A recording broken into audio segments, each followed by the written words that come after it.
নমস্কার সকলকে, আমি অর্পিতা। অপুর হেঁসেলের আরও একটি ব্লগে আপনাদের সকলকে জানাই স্বাগত। আশা করছি সকলে ভালো আছেন, সুস্থ আছেন। আজকে আমি দেখাবো কোনোরকম প্রিজারভেটিভ ও জেলাটিন ছাড়াই কাঁচা আমের জেলি। তো চলুন দেখে নেওয়া যাক। এখানে আমি কাঁচা আমের জেলি তৈরি করার জন্য নিয়ে নিয়েছি দুটো কাঁচা আম। কাঁচা আমগুলোকে ভালো করে জল দিয়ে ধুয়ে আমি প্রথমে খোসা ছাড়িয়ে নেব। যেহেতু আমি কাঁচা আমটিকে একদিন পর ব্যবহার করছি, বাজার থেকে কিনে নিয়ে আসার একদিন পর ব্যবহার করছি, তাই প্রচণ্ড গরমের জন্য আমগুলোর মধ্যে একটু হলুদ ভাব চলে এসছে।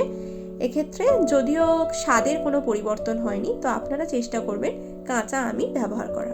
এইভাবে আমগুলোকে ভালো করে খোসা ছাড়িয়ে নেবার পর এরকম একটা গ্রেটারের সাহায্যে আমি আমগুলোকে গ্রেট করে নেব, এবং গ্রেট করা হয়ে গেলে একটা কড়াইয়ের মধ্যে আমি দেব 4 কাপ মতন জল। এই 4 কাপ জলের মধ্যে আমি ওই গ্রেট করা আমগুলোকে দিয়ে ভালো করে আমগুলোকে সেদ্ধ করে নেব।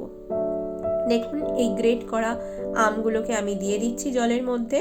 এরপর যতক্ষণ না পর্যন্ত আমের জলটাই 4 কাপ জল ফুটে 2 কাপ মতন হয়ে আসছে, ততক্ষণ পর্যন্ত আমরা সেদ্ধ করব। কিছুক্ষণ পর আপনারা দেখতে পাবেন আমগুলো ভালো মতন সেদ্ধ হয়ে এসছে। সেদ্ধ হয়ে আসার পর একটা বড় ছাঁকনির সাহায্যে আমরা আমের এই শাঁস এবং আম সেদ্ধর জলটাকে আলাদা করে নেব। এক্ষেত্রে আমরা জেলি তৈরি করার জন্য ব্যবহার করব শুধুমাত্র আম সেদ্ধর জল।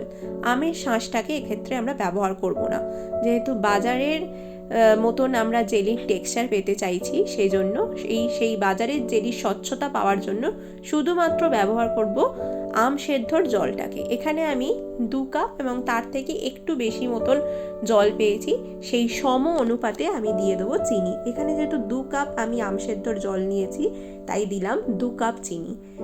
এক্ষেত্রে যদি আম সেদ্ধর জল 1 কাপ হতো, তাহলে চিনিও দিতাম 1 কাপ। ভালো করে চিনিটাকে জলের মধ্যে, আম সেদ্ধ জলের মধ্যে ফুটিয়ে নেব। এরপর তার মধ্যে দেবো 1 চামচ মতন স্বাদ অনুযায়ী নুন এবং 2 ফোঁটা মতন সবুজ রঙের ফুড কালার। এটা সম্পূর্ণভাবেই অপশনাল, আপনাদের কাছে যদি থেকে থাকে তবেই দেবেন, যদি না থেকে থাকে এটা সম্পূর্ণভাবে এড়িয়ে যেতে পারেন। এটা শুধুমাত্র দেখতে সুন্দর হওয়ার জন্য এটা দেয়া, এছাড়া স্বাদের এক্ষেত্রে কোনো রকম পরিবর্তন হয় না। এইভাবে আরও কিছুক্ষণ ফুটিয়ে নেব এবং ফোটাতে ফোটাতে দেখব আরও কিছুটা ঘনত্ব বাড়ছে এবং জলটা কমে আসছে।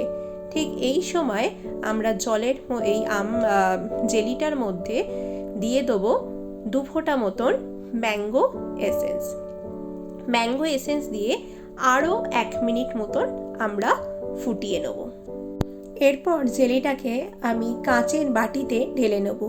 যেহেতু আমার কাছে কোনো কন্টেনার ছিল না, সেজন্য আমি এখানে কাঁচের বাটি ব্যবহার করেছি। আপনাদের কাছে যদি কন্টেনার থাকে তাহলে আপনারা কন্টেনার ব্যবহার করতে পারেন। আর একটু রয়ে গিয়েছিল, সেজন্য আরও একটা কাঁচের বাটি নিয়ে নেবো এবং তার মধ্যে বাকিটা ঢেলে দেবো।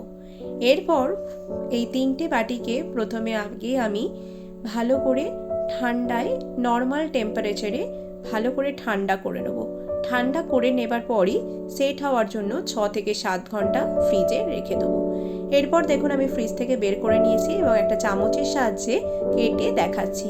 দেখুন কত সুন্দর একটা স্বচ্ছ একটা ট্রান্সপারেন্সি, আর তার সাথে থিকনেস পুরো একদম বাজারে কেনা জেলির মতন।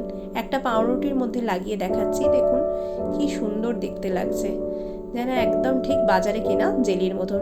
এইভাবেই আপনারাও খুব অল্প কিছু উপকরণ দিয়ে ঘরোয়া উপায়ে সারা বছরের জন্য বানিয়ে নিতে পারেন কোনো রকম প্রিজারভেটিভ ছাড়াই, জেলাটিন ছাড়াই জেলি।